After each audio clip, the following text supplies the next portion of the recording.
ಎಲ್ಲರಿಗೂ ನಮಸ್ಕಾರ. ನನ್ನ ಹೆಸರು ಛಾಯಾ ಅಂತ. ಒಂದು ಕಾಲೇಜಲ್ಲಿ ಕೆಮಿಸ್ಟ್ರಿ ಪ್ರೊಫೆಸರಾಗಿ ವರ್ಕ್ ಮಾಡ್ತಾ ಇದ್ದೀನಿ. ನನ್ನ ಇಂಟೆನ್ಷನ್ ಏನು ಈ ಚಾನಲ್ನ ಸ್ಟಾರ್ಟ್ ಮಾಡೋದಕ್ಕೆ ಅಂದರೆ, ಸಾಧ್ಯ ಆದಷ್ಟು ಕೆಮಿಸ್ಟ್ರಿ ರಿಲೇಟೆಡ್ ಟಾಪಿಕ್ನ ಸಿಂಪಲಾಗಿ ಕನ್ನಡದ ಹೇಳುವಂಥ ಪ್ರಯತ್ನ ಮಾಡ್ತಿದ್ದೀನಿ. ಕೆಮಿಸ್ಟ್ರಿ ಇಷ್ಟ ಇಲ್ದಿರೋ ಕೆಮಿಸ್ಟ್ರಿ ಕಡೆಗೆ ಸೆಳೆಯುವಂಥ ಪ್ರಯತ್ನ ನಾನು ನನ್ನ ಚಾನಲ್ ಮುಖಾಂತರ ಮಾಡ್ತಾಯಿದ್ದೀನಿ. ಪರ್ಟಿಕ್ಯುಲರ್ಲಿ ಕನ್ನಡ ಮೀಡಿಯಂ ಹುಡುಗರಿಗೆ, ರೂರಲ್ ಹುಡುಗರಿಗೆ ಹೆಲ್ಪ್ ಆಗಲಿ ಅಂತ ಕೆಮಿಸ್ಟ್ರಿನ ಕನ್ನಡದಲ್ಲಿ ಹೇಳುವಂಥ ಪ್ರಯತ್ನ ನಾನು ನನ್ನ ಚಾನಲ್ ಮುಖಾಂತರ ಮಾಡ್ತಾಯಿದ್ದೀನಿ. ಸದ್ಯಕ್ಕೆ ನೀವೇನಾದರೂ ರಾಣಿ ಚೆನ್ನಮ್ಮ ಯೂನಿವರ್ಸಿಟಿನಲ್ಲಿ ಓದ್ತಾ ಇದ್ದೀರಾ, 4th ಸೆಮ್ಮಲ್ಲಿ ಇದ್ದೀರಾ ಅಂತಂದರೆ, ಕೆಮಿಸ್ಟ್ರಿ ಓಪನ್ ಎಲೆಕ್ಟಿವ್ ಏನಾದರೂ ತೊಗೊಂಡಿದ್ದೀರಾ ಅಂತಂದರೆ ಅದರಲ್ಲಿ ನಿಮಗೆ 2 ಯೂನಿಟ್ ಬರುತ್ತೆ. ಮೊದಲ ಯೂನಿಟಲ್ಲಿ ಫ್ಯೂಯಲ್ ಕೆಮಿಸ್ಟ್ರಿ ಅಂತ ಬರುತ್ತೆ. ಅದ್ರ ವೀಡಿಯೋನ ಇವತ್ತು ಅಪ್ಲೋಡ್ ಮಾಡೋಣ ಅಂತ ಅಂದ್ಕೊಳ್ತಾ ಇದ್ದೀನಿ. Again welcome to Chemchaya. ನನ್ನ ಚಾನಲ್ನ ಸಬ್ಸ್ಕ್ರೈಬ್ ಮಾಡಿ, ಶೇರ್ ಮಾಡಿ. ಸೊ ನಿಮ್ಮ ಸಿಲೆಬಸ್ ಪ್ರಕಾರ classification of fuels and their calorific value, characteristic of a good fuel, comparison between solid liquid fuels, gaseous fuels, coal composition, classification of coal by rank, selection of a coal, uses of coal in various industries, carbonization of coal, manufacture, composition and uses of coal gas, producer gas and a water gas, metallurgical coke ಅಂತ ಹೇಳ್ತಾರೆ. Manufacture of metallurgical coke ಹೇಗಾಗುತ್ತೆ, requisites of a good metallurgical coke ಅಂದರೆ ಏನು, non conventional sources of energy, solar energy, tidal energy, biomass and geothermal energy, ಅದ್ರ ಬಗ್ಗೆ ಇವತ್ತು ಡೀಟೇಲಾಗಿ ಹೇಳೋಣ ಅಂತ ಅಂದ್ಕೊಳ್ತಾ ಇದ್ದೀನಿ. Again welcome to Chemchaya. ನನ್ನ ಚಾನಲ್ನ ಸಬ್ಸ್ಕ್ರೈಬ್ ಮಾಡಿ, ಶೇರ್ ಮಾಡಿ, ಸಪೋರ್ಟ್ ಮಾಡಿ.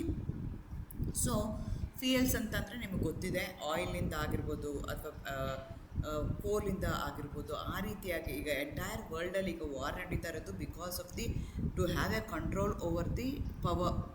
ಅಂದರೆ ಪವರ್ ಅಂತಂದರೆ ಇನ್ ಟರ್ಮ್ಸ್ ಆಫ್ ಪೆಟ್ರೋಲಿಯಂ ಆಗಿರ್ಬೋದು, ಇನ್ ಟರ್ಮ್ಸ್ ಆಫ್ ನಮಗೆ ಸೋರ್ಸಸ್ ಆಫ್ ಫ್ಯೂಯಲ್ ಅಂತ ಏನು ಕಾಣಿಸ್ತೀವಿ, ಅದಕ್ಕೋಸ್ಕರನೇ ಇಷ್ಟೆಲ್ಲ ಈಗ ಇರಾನ್ ಇರಾಕ್ ವಾರ್ ಅದೆಲ್ಲ ಆಗ್ತಾ ಇದೆ. ಸೊ ಈಗ ಫ್ಯೂಯಲ್ಸ್ ಅಂದರೆ ಅದು ಕೋಲ್ ಆಗಿರ್ಬೋದು, ಕೋಕ್ ಆಗಿರ್ಬೋದು, ಗೇಷಿಯಸ್ ಫ್ಯೂಯಲ್ ಲೈಕ್ LPG ಆಗಿರ್ಬೋದು. LPGನೂ ಅಷ್ಟೇ ನಿಮ್ಗೆ ಗೊತ್ತಾಗಿದೆ, ಗ್ಯಾಸ್ದಿಗೆ ಎಷ್ಟು ಹಪ್ಪಿ ಎಲ್ಲ ಕಡೆನೂ ಇದೆ ಅಂತ. ಸೊ ಹತ್ತತ್ರ ನಿಮಗೆ 7,50,000 years ago mankind learned how to kindle, control the use of fire.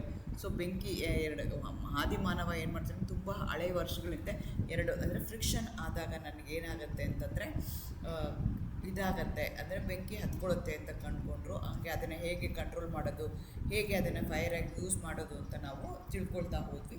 So ಹಾಗಾದ್ರೆ ಫ್ಯೂಯಲ್ ಅಂದರೆ ಏನು?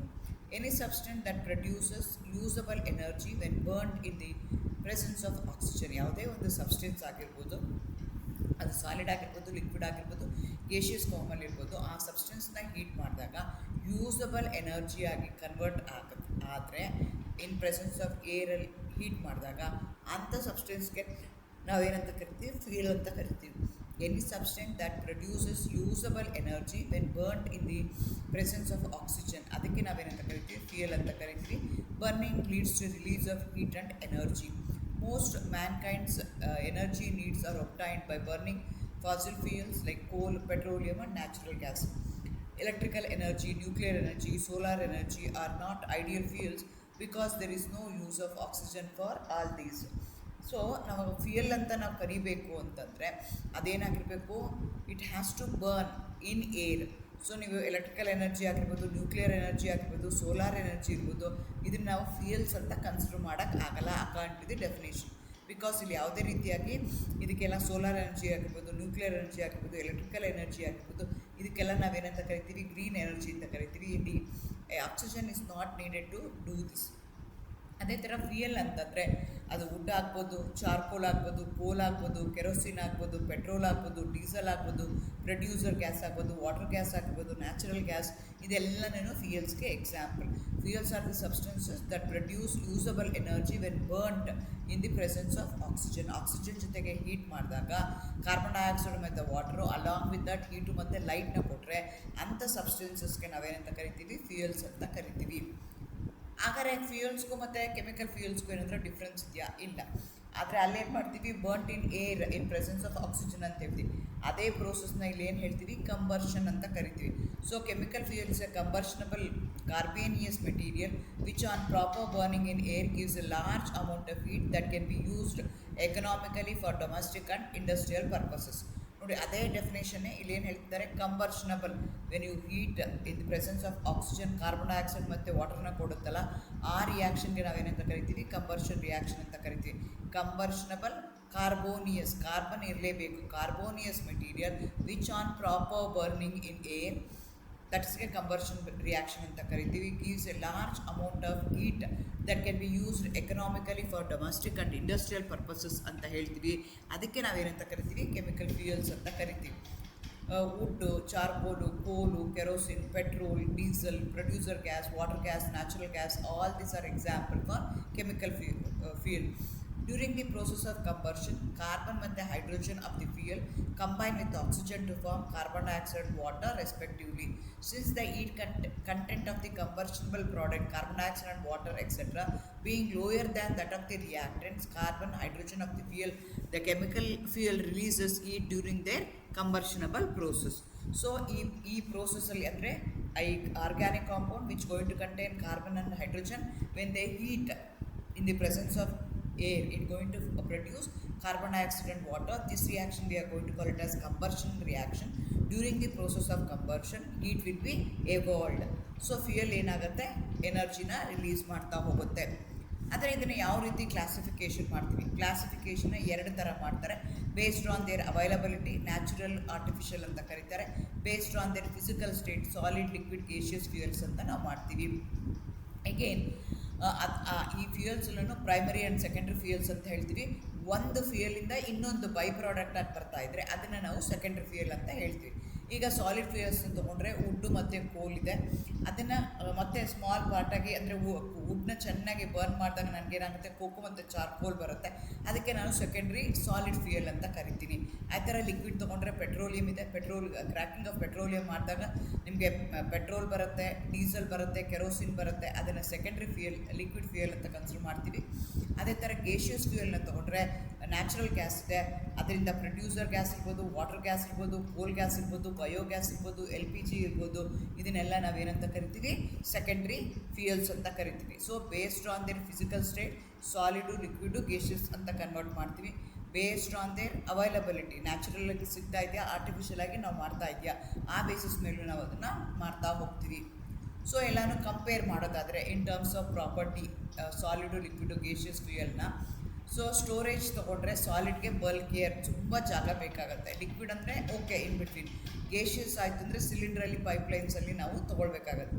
ಟ್ರಾನ್ಸ್ಪೋರ್ಟ್ ತೊಗೊಂಡ್ರೆ ಸಾಲಿಡ್ ಇತ್ತು ಅಂದರೆ ಬಿಕಾಸ್ ಇಟ್ಸ್ ಯೂಜ್, ತುಂಬ ತೂಕ ಇರುತ್ತೆ, ತುಂಬ ಸ್ಪೇಸ್ನ ತೊಗೊಳುತ್ತೆ, ಅದನ್ನು ಒಂದು ಕಡೆಯಿಂದ ಇನ್ನೊಂದು ಕಡೆಗೆ ಕ್ಯಾರಿ ಮಾಡೋದಕ್ಕೆ ಡಿಫಿಕಲ್ಟ್ ಆಗುತ್ತೆ.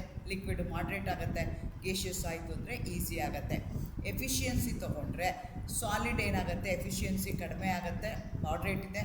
ಲಿಕ್ವಿಡ್ಗಾದರೆ ಎಫಿಷಿಯನ್ಸಿ ಹೈ ಇದೆ, ಗೇಷಿಯಸ್ಗಾದರೆ ವೆರಿ ಹೈ ಇದೆ.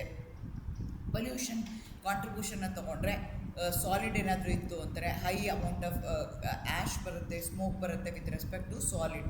ಲಿಕ್ವಿಡ್ಗಾದರೆ ಮಾಡ್ರೇಟ್ ಆಗುತ್ತೆ, ಗೇಷಿಯಸ್ಗಾದರೆ ಲೋ ಆಗುತ್ತೆ. ಸೊ ಹಾಗಾಗಿ gaseous fuels will going to have more advantages than solid and liquid. ಅದು ಇಲ್ಲವೇ ಇಲ್ಲ ಅಂದಾಗ ಏನು ಮಾಡ್ತೀವಿ ನಾವು, ಸಾಲಿಡ್ ಲಿಕ್ವಿಡ್ನ ಯೂಸ್ ಮಾಡ್ತೀವಿ, ಬಟ್ ಆ ರೀತಿಯಾಗಿರುತ್ತೆ. ಹಾಗಾದರೆ ಐಡಿಯಲ್ ಫ್ಯೂಯಲ್ ಅಂತ ನಾವು ಯಾವುದನ್ನು ಕರಿಬೇಕು ಅಂತಂದರೆ ಅದರದ್ದು ಕ್ಯಾರೆಕ್ಟರಿಸ್ಟಿಕ್ಸ್ ಏನಿದೆ ಇದನ್ನು ಕೇಳ್ತಾರೆ ನಿಮಗೆ. 4 ಮಾರ್ಕ್ಸ್ ಕ್ವಶನ್ ಇದ್ದರೆ ಹೈ ಕ್ಯಾಲರಿಫಿಕ್ ವ್ಯಾಲ್ಯೂ ಇರಬೇಕು. ಏನು ಅಂದರೆ ಹೇಳ್ತೀನಿ, ಕ್ಯಾಲರಿಫಿಕ್ ವ್ಯಾಲ್ಯೂ ಅಂದರೆ ಏನು ಅಂತ ಹೇಳ್ತೀನಿ. ಮಾಡ್ರೇಟ್ ಇಗ್ನಿಷನ್ ಟೆಂಪರೇಚರ್ ಇರಬೇಕು. ತುಂಬ ಹಾಕ್ಬಿಟ್ರೆ ಅದು ಎಕ್ಸ್ಪ್ಲೋಡ್ ಆಗಿಬಿಡುತ್ತೆ. ಫ್ಯೂಯಲ್ ಇರೋದೇನಾಗುತ್ತೆ ನಿಮಗೆ, ಎಕ್ಸ್ಪ್ಲೋಸಿವ್ಸ್ ಆಗಿಬಿಡುತ್ತೆ, ಆಗಬಾರ್ದು. ಇಗ್ನಿಷನ್ ಹೇಗಾಗಬೇಕು ಅಂದರೆ ಮಾಡ್ರೇಟ್ ಇಗ್ನಿಷನ್ ಟೆಂಪ್ರೇಚರ್ ಇರಬೇಕು. ಆ್ಯಶ್ ರೆಸಿಡ್ಯೂ ಕೊಡುವಂಥದ್ದು ಕಡಿಮೆ ಇರಬೇಕು. ಅದರೊಳಗಡೆ ಮಾಯಿಶ್ಚರ್ ಕಂಟೆಂಟ್ ಜಾಸ್ತಿ ಕಡಿಮೆ ಇರಬೇಕು. ಆಂಬಿಷಿಯಸ್ ಬೈ ಪ್ರಾಡಕ್ಟ್ಸ್ ಯಾವುದು ಬರಬಾರ್ದು ನನಗೆ. During or after the combustion safety ಇರಬೇಕು. ಸೇಫ್ಟಿ ಇದ್ದರೆ ಯೂಸ್ ಆಫ್ ಸ್ಟೋರೇಜ್, ಟ್ರಾನ್ಸ್ಪೋರ್ಟ್ಗೆ ಈಸಿ ಆಗುತ್ತೆ.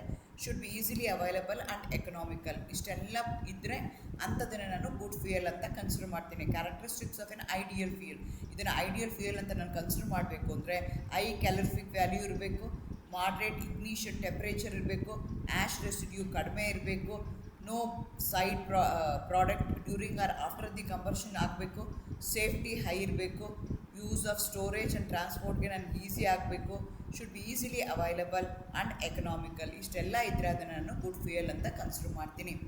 ನಾನು ಫಸ್ಟೇ ಹೇಳಿದೆ, ಫಸ್ಟ್ ಪ್ರಾಪರ್ಟಿ ಏನು ಹೇಳಿದೆ, ಯಾವುದು ಕ್ಯಾರೆಕ್ಟರಿಸ್ಟಿಕ್ ಆಫ್ ಎ ಫ್ಯೂಯಲ್ ಅಂತಂದರೆ it should have A high calorific value ಅಂತ ಹೇಳಿದೆ. ಹಾಗಾದರೆ ಕ್ಯಾಲರಿಫಿಕ್ ವ್ಯಾಲ್ಯೂ ಅಂದರೆ ಏನು? ಕ್ಯಾಲರಿಫಿಕ್ ವ್ಯಾಲ್ಯೂ ಅಂದರೆ ನಾಟ್ ಓನ್ಲಿ ಫ್ಯೂಯಲ್, ಯಾವುದು ಬರ್ನ್ ಆಗುತ್ತಲ್ಲ ಅದೆಲ್ಲದಕ್ಕೂ ನಾನು ಕನ್ಸಿಡರ್ ಮಾಡ್ಕೋಬೋದು, ಎಲ್ಲ ಕಂಬರ್ಷಬಲ್ ರಿಯಾಕ್ಷನ್ಗೂ ನಾನು ಮಾಡ್ಬೋದು. Since here we are studying the fuel, calorific value of fuel ಅಂತ ನಾನು ಕನ್ಸಿಡರ್ ಮಾಡ್ತಾ ಇದ್ದೀನಿ.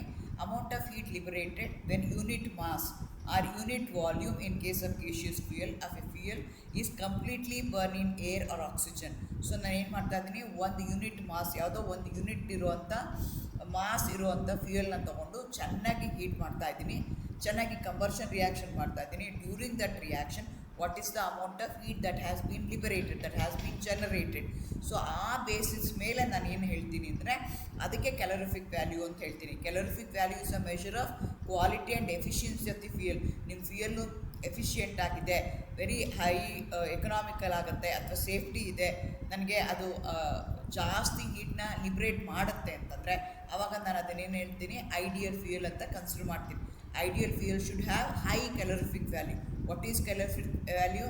The heat that has been liberated one unit of the fuel burnt in air to produce carbon dioxide and water. Along with that, heat and energy will be liberated. What is the amount of heat that has been liberated by 1 unit of that fuel? That we are going to find out. That we are going to call it as the calorific value. ಸಾಲಿಡ್ಗೆ ಮತ್ತು liquid ಫ್ಯೂಯಲ್ಸ್ಗಾದರೆ calories per gram or kilo calories per K G or joule per K G use ಮಾಡ್ತೀವಿ. ಗೇಷಿಯಸ್ಗಾದರೆ kilo calories per metre cube or joule metre cube ಯೂನಿಟ್ಸ್ನ ನಾವು use ಮಾಡ್ತೀವಿ. So ಬೇರೆ ಬೇರೆದಕ್ಕೆ ಬೇರೆ ಬೇರೆ ಥರ ಇರುತ್ತೆ. ಇಲ್ಲಿ ನೋಡಿ ಚಿತ್ರದಲ್ಲಿ ಕೊಟ್ಟಿದ್ದಾರೆ ಯಾವ್ಯಾವುದಕ್ಕೆ ಎಷ್ಟೆಷ್ಟು ಕ್ಯಾಲರಿಫಿಕ್ ವ್ಯಾಲ್ಯೂ ಇದೆ ಅಂತ. ಫೈರ್ ವುಡ್ಗಾದರೆ 2.4 ಇದೆ, ವುಡ್ ಪೆಲೆಟ್ಸ್ಗಾದರೆ 5 ಇದೆ, ಕೋಲ್ಗಾದರೆ 5.2 ಇದೆ, ನ್ಯಾಚುರಲ್ ಗ್ಯಾಸ್ಗಾದರೆ 9.4 ಇದೆ, ಡೀಸೆಲ್ಗಾದರೆ 16.3 ಇದೆ, 10.3 ಇದೆ, ಲಿಕ್ವಿಫೈಡ್ ಗ್ಯಾಸ್ ಎಲ್ ಪಿ ಜಿಗಾದರೆ 11.7 ಇದೆ. So what is A calorific value? Calorific value is the amount of heat that has been liberated one unit of the fuel has been burned in the oxygen. So ಅದೇನು ನಿಮಗೆ ನಾನು ಹೇಳ್ದಂಗೆ wood ಕೋಲೆ ಆಗಬೇಕು ಅಂತಲ್ಲ, ನಿಮ್ಗೆ ಏನಾಗಿರ್ಬೋದು ಅಂತಂದರೆ ಇವನ್ ನಿಮ್ಮದು ಯಾವುದೋ ಒಂದು ಆರ್ಗ್ಯಾನಿಕ್ ಕಾಂಪೌಂಡ್, ಡ್ರೈ ಫ್ರೂಟ್ಸ್ ಇರ್ಬೋದು, ಅದನ್ನು ಹೀಟ್ ಮಾಡಿದಾಗೂ ಬರುವಂಥದ್ದು, ಅದನ್ನು ನಾನು ಕನ್ಸಿಡರ್ ಮಾಡ್ಕೋಬೋದಾಗತ್ತೆ. ಓಕೆ, ಈಗ ನನಗೆ ಗೊತ್ತಾಯಿತು ಇದು ಗುಡ್ ಫ್ಯೂಯಲ್ ಆಗಬೇಕು ಅಂದರೆ ಇಷ್ಟೆಲ್ಲ ಕ್ಯಾರೆಕ್ಟರಿಸ್ಟಿಕ್ಸ್ ಇರಬೇಕು ಅಂತ. ಸೊ ಸಾಲಿಡ್ ಫ್ಯೂಯಲ್ನ ನೀವು ಕನ್ಸಿಡರ್ ಮಾಡಿಕೊಂಡ್ರೆ ನಾವು ಕೋಲ್ನ ಜನರಲಿ ಸಾಲಿಡ್ ಫ್ಯೂಯಲಾಗಿ ಯೂಸ್ ಮಾಡ್ತೀವಿ. ಅದರಲ್ಲಿ ಏನೇನಿರುತ್ತೆ ಅಂದರೆ ಕಾರ್ಬನ್ ಇರುತ್ತೆ, ಹೈಡ್ರೋಜನ್ ಇರುತ್ತೆ, ಆಕ್ಸಿಜನ್ ಇರುತ್ತೆ, ನೈಟ್ರೋಜನ್, ಸಲ್ಫರ್, ಮಾಯಿಶ್ಚರ್, ಆ್ಯಶ್, ಇಷ್ಟೆಲ್ಲನೂ ಅದರೊಳಗಡೆ ಕಾಂಪೊಸಿಷನ್ ಇರುತ್ತೆ. ಸೊ ಯೂಶಲಿ ಇಂಡಸ್ಟ್ರಿಯಲಲ್ಲಿ ಯೂಸ್ ಮಾಡೋ ಅಂಥದ್ದು, ಅಥವಾ ಈಗಲೂ ಟಿಲ್ ನಾವು even in the railways they use ಕೋಲ್ನ ಯೂಸ್ ಮಾಡ್ತಾಯಿದ್ರು. Coal is the most important primary solid fuel. ನಾನು ಆಲ್ರೆಡಿ ಹೇಳಿದ್ದೀನಿ ಪ್ರೈಮರಿ ಮತ್ತು ಸೆಕೆಂಡ್ರಿ ಸಾಲಿಡ್ ಫ್ಯೂಯಲ್ಸ್ ಅಂದರೆ ಯಾವ ಥರ ಅಂತ. ಡೈರೆಕ್ಟಾಗಿ ಅದರಿಂದನೇ ಅದೇ ನ್ಯಾಚುರಲ್ ಸಿಗ್ತಾ ಇದೆ, ಅದರಿಂದನೇ ಬರ್ತಿದೆ ಅಂದರೆ ಪ್ರೈಮರಿ ಅಂತ ಹೇಳ್ತೀನಿ. ಅದರದ್ದು ಬೈ ಪ್ರಾಡಕ್ಟ್ ಬಂದು ಅದನ್ನು ನಾನು ಫ್ಯೂಯಲಾಗಿ ಯೂಸ್ ಮಾಡಿದ್ರೆ ಸೆಕೆಂಡ್ರಿ ಫ್ಯೂಯಲ್ ಅಂತ ಹೇಳ್ತೀನಿ. ಆದರೆ ಕೋಲ್ is the most important primary solid fuel and is also important source of chemical raw materials. It is a fossil fuel formed when an ancient plant matter was buried under the layers of sediment at the bottom of the swamps and seas millions of years ago. So ಭೂಮಿ ಒಳಗಡೆ ಎಷ್ಟೋ ವರ್ಷಗಳಲ್ಲಿ ಅದೇನಾಗಿರ್ತವೆ, ಮರಗಳು, ಗಿಡಗಳು ಎಲ್ಲ ಭೂಮಿ ಒಳಗಡೆ ಹೋಗ್ಬಿಟ್ಟಿರ್ತವೆ, ವರ್ಷಗಟ್ಟಲೆ ಹಾಗೇ ಇರ್ತವೆ, ಅದರೊಳಗಡೆ ಇರ್ತವೆ. So biological action and high pressure because they have been dumped inside the earth layer for millions together. ಅಲ್ಲೇನಾಗುತ್ತೆ, ಹೈ ಪ್ರೆಷರ್ ಕ್ರಿಯೇಟ್ ಆಗಿರುತ್ತೆ. Because of the bacterial action, high pressure within the under the earth ಏನಾಗ್ತವೆ, plant material ಏನಾಗ್ತವೆ, decompose ಆಗ್ತವೆ. ಆ decompose ಆಗಿ ಇರ್ತವಲ್ಲ ಅದಕ್ಕೆ ನಾವು ಕೋಲ್ ಅಂತ ಹೇಳ್ತೀವಿ. Coal is a combustible substance consisting of chiefly amorphous elements like carbon with a low percentage of hydrocarbon, complex organic compounds and inorganic materials. Composition ಅಂತ ಕನ್ಸಿಡರ್ ಮಾಡಿದ್ರೆ ನಾಟ್ ಓನ್ಲಿ ಎಲಿಮೆಂಟ್, ಹೈಡ್ರೋಕಾರ್ಬನ್ಸ್ ಇರ್ತವೆ, ಕಾಂಪ್ಲೆಕ್ಸ್ ಆರ್ಗ್ಯಾನಿಕ್ ಕಾಂಪೌಂಡ್ಸ್ ಇರ್ತವೆ, inorganic materials ಇರ್ತವೆ, moisture ಇರುತ್ತೆ, ash ಇರುತ್ತೆ, ಇದೆಲ್ಲನೂ ಇರುತ್ತೆ. ಆದರೆ ಕೆಲವೊಂದು ಸಲ ಏನಾಗಿರುತ್ತೆ, sulphur contain carbon contain sulphur. Burning coal produces sulphur dioxide, main reason for acid rain and air pollution. So ನಿಮಗೆ ಈ ಕೋಲ್ ಹೇಗೆ ಪ್ರೊಡ್ಯೂಸ್ ಆಗಿರುತ್ತಲ್ಲ under the earth crust for millions together ಏನು ಇರುತ್ತಲ್ಲ, ಅಕಸ್ಮಾತ್ ಅದರ ಏನಾದರೂ ಸಲ್ಫರ್ ಇತ್ತು ಅಂತಂದರೆ that gives the major contribution to the pollution. Air ಪೊಲ್ಯೂಷನ್ಗೆ ಅದು ಮೇನ್ ಕಾರಣ ಆಗುತ್ತೆ. ಸಲ್ಫರ್ ಇದ್ದಿದ್ದೇನಾಗುತ್ತೆ, sulphur oxide, because they are eating the coal in the air ಜೊತೆಗೆ ಏನಾಗುತ್ತೆ, not only carbon and hydrogen, ಅದ್ರ ಜೊತೆಗೆ ಸಲ್ಫರು ಇರುತ್ತೆ. ಬಿಕಾಸ್ ಆಫ್ ಸಲ್ಫರ್ ಏನಾಗುತ್ತೆ, ಕಾರ್ಬನ್ ಏನಾಗುತ್ತೆ, ಕಾರ್ಬನ್ ಡೈಆಕ್ಸೈಡ್ ಕನ್ವರ್ಟ್ ಆಗುತ್ತೆ, ಹೈಡ್ರೋಜನ್ ಏನಾಗುತ್ತೆ, ವಾಟರಾಗಿ ಕನ್ವರ್ಟ್ ಆಗುತ್ತೆ, ಸಲ್ಫರ್ ಏನಾಗುತ್ತೆ, ಸಲ್ಫರ್ ಆಕ್ಸೈಡಾಗಿ ಕನ್ವರ್ಟ್ ಆಗುತ್ತೆ. Main reason for acid rain and also for air ಪೊಲ್ಯೂಷನ್ಗೆ ಕಾಂಟ್ರಿಬ್ಯೂಟ್ ಮಾಡುತ್ತೆ. ಓಕೆ, ಈಗ ಕೋಲು ಸಾಲಿಡ್, ಪ್ರೈಮರಿ ಸಾಲಿಡ್ ಫ್ಯೂಯಲ್ ಅಂತ ಗೊತ್ತಾಯಿತು. ಅವು ಹೇಗೆ ಪ್ರೊಡ್ಯೂಸ್ ಆಗುತ್ತೆ, ಹೇಗೆ ಅದು ಡೆವಲಪ್ ಆಗುತ್ತೆ under the earth crust for keeping undergoing a decomposition under the earth crust for millions together years ಅಂತ ಗೊತ್ತಾಯಿತು. ಸೊ ಈಗ ನನಗೆ ಕೋಲ್ ಬಂದಿದೆ. ಆ ಕೋಲ್ನ ಏನು ಮಾಡ್ತೀನಿ ಅಂತಂದರೆ, ನಾನು ಬೇರೆ ಬೇರೆ ಥರ ಕ್ಲಾಸಿಫಿಕೇಷನ್ ಮಾಡ್ತೀನಿ based on their calorific value, based on their ash percentage, based on moisture, sulphur content. ಇದರದ್ದೆಲ್ಲ ನಿಮಗೆ ಕ್ಯಾಲೋರಿಫಿಕ್ ವ್ಯಾಲ್ಯೂ ಹೈ ಇರಬೇಕು, ಆ್ಯಶ್ ಕಂಟೆಂಟ್ ಕಡಿಮೆ ಇರಬೇಕು, ಮಾಯಿಶ್ಚರ್ ಕಡಿಮೆ ಇರಬೇಕು, ಸಲ್ಫರ್ ಕಂಟೆಂಟ್ ಇರಲೇಬಾರ್ದು. ಆವಾಗ ನಾನು ಅದನ್ನೇನಂತ ಕರಿತೀನಿ, ಗುಡ್ ಫ್ಯೂಯಲ್ ಅಂತ ಕರಿತೀನಿ. ಸೊ ಕೋಲ್ ಒಳಗಡೆನೂ ಅದೇ ಥರ ಮಾಡ್ತೀವಿ. ಸೊ ಅದು ಯಾವ್ಯಾವ್ದಾಗಿರ್ಬೋದು ಅಂದರೆ ಪೀಟ್, ಲಿಗನೈಟ್, ಬಿಟ್ಯುಮಿನಸ್, ಆಂಥ್ರಸೈಟ್ ಅಂತ ಕರಿತೀವಿ. ಈ ಥರ 4 ಬೇರೆ ಬೇರೆ ನನಗೆ ಕೋಲ್ ಬರ್ತಾ ಹೋಗುತ್ತೆ. ಡಿಫ್ರೆಂಟ್ ಸ್ಟೇಜಸಲ್ಲಿ ನನಗೆ ಬರ್ತಾ ಹೋಗುತ್ತೆ. ಈ ಪ್ರೋಸೆಸ್ಗೆ ನಾವೇನಂತ ಕರಿತೀವಿ, ಕೋಲ್ ಫಾರ್ಮೇಷನ್ ಅಂತ ಕರಿತೀವಿ, ಆರ್ ಕೋಲಿಫಿಕೇಷನ್ ಅಂತ ಕರಿತೀವಿ. The percentage of carbon increases with time. ಅದು 1000 ವರ್ಷ ಇದೆ, 2000 ವರ್ಷ ಇದೆ, 5000 ವರ್ಷ ಇದೆ, ಎಷ್ಟು ಹಳೇದು ಆಗ್ತಾ ಇರುತ್ತಲ್ಲ ಅಷ್ಟು ಕಾರ್ಬನ್ ಕಂಟೆಂಟ್ ಏನಾಗ್ತಾ ಹೋಗುತ್ತೆ, ಜಾಸ್ತಿ ಆಗ್ತಾ ಹೋಗುತ್ತೆ. ಸೊ ಕಾರ್ಬನ್ ಕಂಟೆಂಟ್ ಜಾಸ್ತಿ ಆಯಿತು ಅಂತಂದರೆ ಅದರದ್ದು ಕ್ಯಾಲೋರಿಫಿಕ್ ವ್ಯಾಲ್ಯೂ ಜಾಸ್ತಿ ಆಗ್ತಾ ಹೋಗುತ್ತೆ. ಸೊ ಹಾಗಾಗಿ ಏನಾಗುತ್ತೆ, plant matter begins in the form of a peat. Plant ಇರುತ್ತೆ, ಅದು ಪೀಟ್ ಆಗುತ್ತೆ, ಪೀಟಿಂದ ಲೆಗಮೈಟ್ ಆಗುತ್ತೆ, ಲಿಗಮೈಟಿಂದ ವಿಟನಮಸ್ ಕೋಲ್ ಆಗುತ್ತೆ, ಅದಾದಮೇಲೆ ಆಂಥ್ರಸೈಟ್ ಆಗಿ ಕನ್ವರ್ಟ್ ಆಗುತ್ತೆ. So carbon content, calorific value ಜಾಸ್ತಿ ಇದೆ, ಹಾರ್ಡಾಗಿತ್ತು ಅಂದರೆ ಅದನ್ನು ನಾನು ಗುಡ್ ಫ್ಯೂಯಲ್ ಅಂತ ಕನ್ಸಿಡರ್ ಮಾಡ್ತೀನಿ. ಸೊ ಪೀಟ್ಗಿನ್ನ ಆಂಥ್ರಸೈಟ್ಗೆ ಕನ್ಸಿಡರ್ ಮಾಡಿಕೊಂಡ್ರೆ ಹಾರ್ಡ್ನೆಸ್ ಏನಾಗುತ್ತೆ, ಅಥವಾ ಕಾರ್ಬನ್ ಕಂಟೆಂಟ್ ಏನಾಗುತ್ತೆ, ಕ್ಯಾಲೋರಿಫಿಕ್ ವ್ಯಾಲ್ಯೂ ಏನಾಗುತ್ತೆ, ಇನ್ಕ್ರೀಸ್ ಆಗುತ್ತೆ. ಅದೇ ಥರ ಏನಾಗುತ್ತೆ, with the age, with the time, moisture content ಏನಾಗುತ್ತೆ, ಈ ಥರ ತೊಗೊಂಡ್ರೆ ಪೀಟು ಮತ್ತು ಲಿಗನೈಟ್ಗೆ ಮಾಯಿಶ್ಚರ್ ಕಂಟೆಂಟ್ ಜಾಸ್ತಿ ಇರುತ್ತೆ. ಕಾರ್ಬನ್, ನೈಟ್ರೋಜನ್, ಸಲ್ಫರ್ ಎಲ್ಲನೂ ಅದರಲ್ಲಿ ನಿಮಗೆ ಕಾಣಿಸ್ಕೊಳ್ತಾ ಹೋಗುತ್ತೆ, ವೋಲಟೈಲ್ ಮ್ಯಾಟರ್ ಇರುತ್ತೆ. ಸೊ ನಾವೇನು ಮಾಡ್ತಾಯಿದ್ದೀವಿ, ಕೋಲ್ನ ಕ್ಲಾಸಿಫೈ ಮಾಡ್ತಾಯಿದ್ವಿ ಬೇಸ್ಡ್ ಆನ್ ಅದ್ರ ಕ್ಯಾಲೋರಿಫಿಕ್ ವ್ಯಾಲ್ಯೂ ಇರ್ಬೋದು, ಆ್ಯಶ್ ಕಂಟೆಂಟ್ ಇರ್ಬೋದು, ಮಾಯಿಶ್ಚರ್ ಕಂಟೆಂಟ್ ಇರ್ಬೋದು, ಸಲ್ಫರ್ ಕಂಟೆಂಟ್ ಇರ್ಬೋದು, ಅಥವಾ ವೋಲಟೈಲ್ ಮ್ಯಾಟರ್ ಎಷ್ಟಿದೆ, ಹಾರ್ಡ್ ಎಷ್ಟಿದೆ, ಆ ಬೇಸ್ ಮೇಲೆ ನಾವು ಮಾಡ್ತಾ ಹೋಗ್ತೀವಿ. ನೋಡಿ, ಭೂಮಿ ಒಳಗಡೆಗಿದ್ದಾಗ ಈ ರೀತಿ ಆಗ್ತಾ ಹೋಗುತ್ತೆ. ಫಸ್ಟ್ ಸ್ಟೇಜಲ್ಲಿ ಈ ಥರ ಇರುತ್ತೆ, decaying of the vegetative material.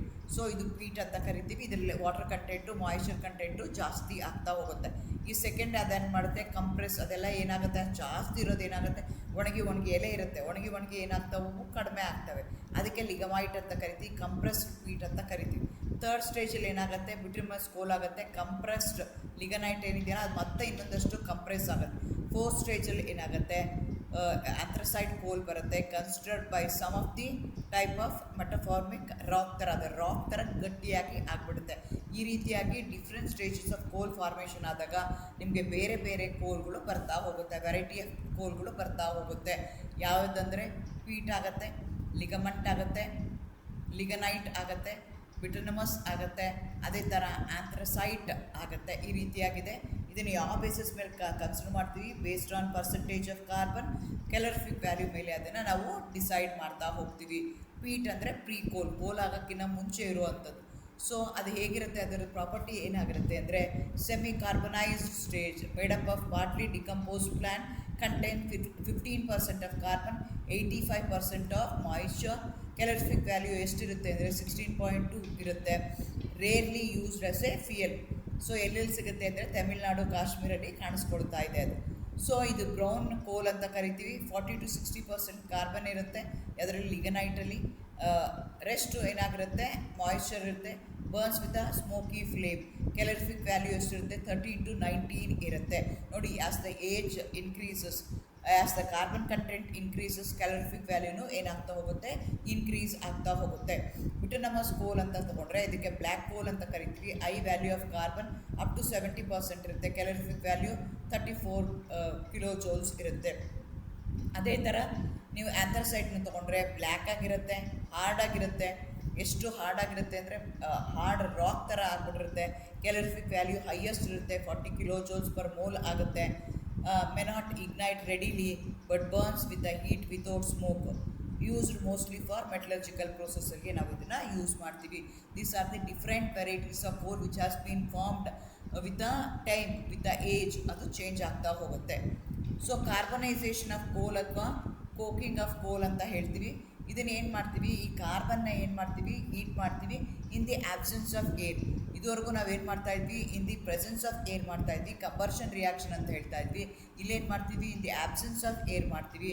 That leads to coke, coal tar, ammonia, benzol ನನಗೆ ಬರ್ತಾ ಹೋಗುತ್ತೆ.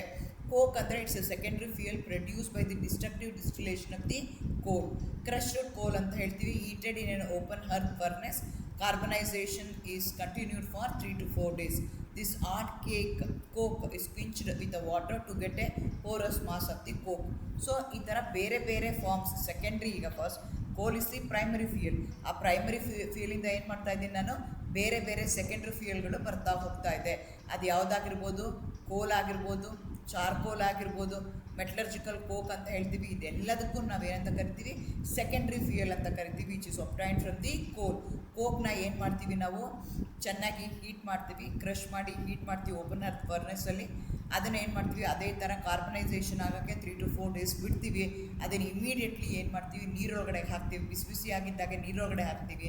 ಆವಾಗ ಅದೇನಾಗುತ್ತೆ, ಪೋರಸ್ ಮಾಸ್ ಆಫ್ ಕೋಕ್ ಆಗಿ ಕನ್ವರ್ಟ್ ಆಗುತ್ತೆ. ಅದೇ ಥರ ಇನ್ನೊಂದು ಮೆಟಲರ್ಜಿಕಲ್ ಕೋಕ್ ಅಂತ ಹೇಳ್ತೀವಿ. ಇಲ್ಲಿ ಏನಾಗುತ್ತೆ ಅಂದರೆ ಕೋಹೆರಿಟೆಂಟ್, ಲಸ್ಚರ್ಸ್, ಪೋರಸ್ ಮಾಸ್ ಆ ಥರ ಇರುತ್ತೆ.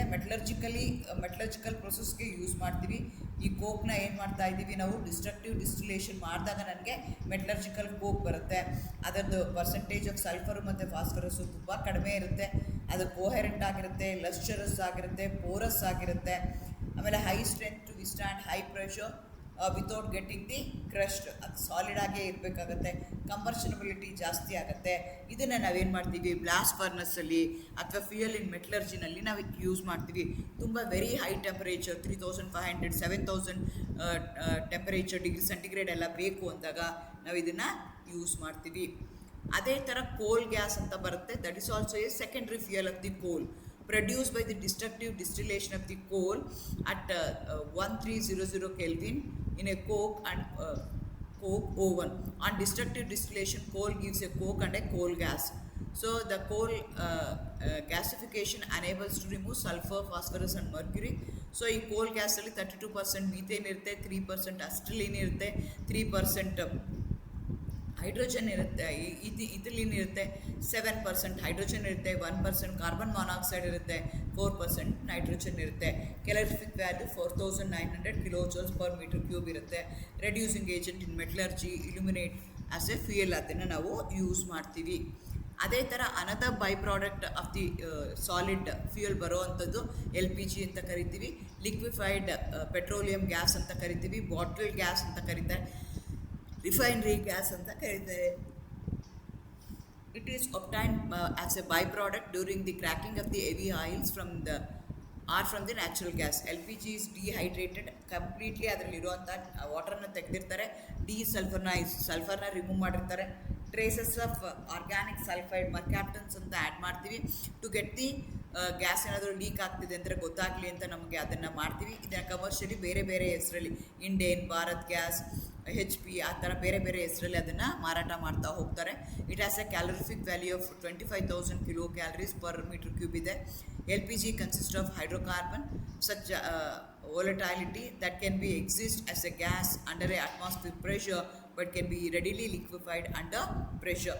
ಸೊ ನಿಮ್ಗೆ ಇರುವಂಥದ್ದು ಲಿಕ್ವಿಫೈಡ್ ಪ್ರೆಷರಲ್ಲಿ ನಿಮಗೆ ಇರುತ್ತೆ. ಅದು actually it will be in the form of a liquid. ಅದನ್ನು ನಾವು ಪ್ರೆಷರಲ್ಲಿ ಹಾಕಿ ಇಟ್ಕೊಂಡಿದ್ದೀವಿ, ಅದು ಗ್ಯಾಸ್ ಆಗಿ ಕನ್ವರ್ಟ್ ಆಗುತ್ತೆ. ಇದು main constituent of LPG are n butane, isobutane, butylenes, propylene. ಅದಕ್ಕೆ ಮರ್ಕ್ಯಾಪ್ಟನ್ಸ್ ಅಂತ ಆ್ಯಡ್ ಮಾಡ್ತಾರೆ ಟು ಗೆಟ್ ದಿ ಸ್ಮೆಲ್. ಅದೆಲ್ಲೋ ಲೀಕ್ ಆಗ್ತಿದೆ, ಏನೋ ಆಗ್ತಿದೆ ಅಂತಂದರೆ ನನಗೆ ಗೊತ್ತಾಗಲಿ ಅಂತ ಆ ರೀತಿ ಮಾಡ್ತೀವಿ. ಸೊ ನಾನು ಹೇಳ್ದಂಗೆ ಸಾಲಿಡ್ ಫ್ಯೂಯಲ್ಸು ಇದೆ, ಲಿಕ್ವಿಡ್ ಫ್ಯೂಯಲ್ಸು ಇದೆ, ಗೇಷಿಯಸ್ ಫ್ಯೂಯಲ್ಸ್ ಇದೆ. ಬಟ್ ಜನರಲಿ ಗೇಷಿಯಸ್ ಫ್ಯೂಯಲ್ಸ್ಗೂ ಜಾಸ್ತಿ ಯೂಸ್ ಮಾಡ್ತೀವಿ. It has lot of advantages. ನಾನು ಆಲ್ರೆಡಿ ಫಸ್ಟ್ ಅಲ್ಲಿ ಕಂಪ್ಯಾರಿಟಿವ್ ಚಾರ್ಟ್ ಮಾಡಿದಾಗೆ ಹೇಳಿದ್ದೀನಿ. ಕ್ಯಾನ್ ಬಿ ಕಂಪ್ರೆಸ್ಡ್, ಚಿಕ್ಕ ಜಾಗದಲ್ಲಿ ನಾನು ಜಾಸ್ತಿ ತುಂಬೋದು. ಕ್ಯಾಲರಿಫಿಕ್ ವ್ಯಾಲ್ಯೂ ಜಾಸ್ತಿ ಇದೆ, ಲೋ ಇಗ್ನಿಷನ್ ಟೆಂಪರೇಚರ್ ಇದೆ, can be transported easily through pipes from one place to another place. So ನನಗೆ ಕಡಿಮೆ ಖರ್ಚಲ್ಲಿ ಕಡಿಮೆ ಜಾಗದಲ್ಲಿ ಜಾಸ್ತಿ ತುಂಬೋದು. ಆ್ಯಶ್ಲೆಸ್, ಸ್ಮೋಕ್ಲೆಸ್, ಇನ್ಸ್ಟಂಟೇನಿಯಸ್ ಆಗಿ ಬರ್ನ್ ಆಗುತ್ತೆ. Rate of combustion can be controlled easily ಆರ್ಸ್ ಕ್ಯಾನ್ ಬಿ ಸ್ಟಾಪ್. ನಮಗೆ ಎಲ್ ಪಿ ಜಿ ಗ್ಯಾಸಲ್ಲಿ ನಮ್ಗೆ ಎಷ್ಟು ಬೇಕೋ ಅಷ್ಟು ಗ್ಯಾಸ್ನ ಯೂಸ್ ಮಾಡಿಕೊಂಡು ಸಿಮ್ಮಿಗೆ ತೊಗೊಂಡು ಕಡಿಮೆ ಜಾಸ್ತಿ ಮಾಡ್ಕೊಳ್ತೀವಲ್ಲ, ಅದನ್ನು ಈಸಿಲಿ ನಾನು ಸ್ಟಾಪ್ ಮಾಡ್ಬೋದು, ಕಂಟ್ರೋಲ್ ಮಾಡ್ಬೋದು ರಿಯಾಕ್ಷನ್ನ. Oxidising and reducing flames can be produced by controlling supply of air. So these are the advantage of the fuel gas.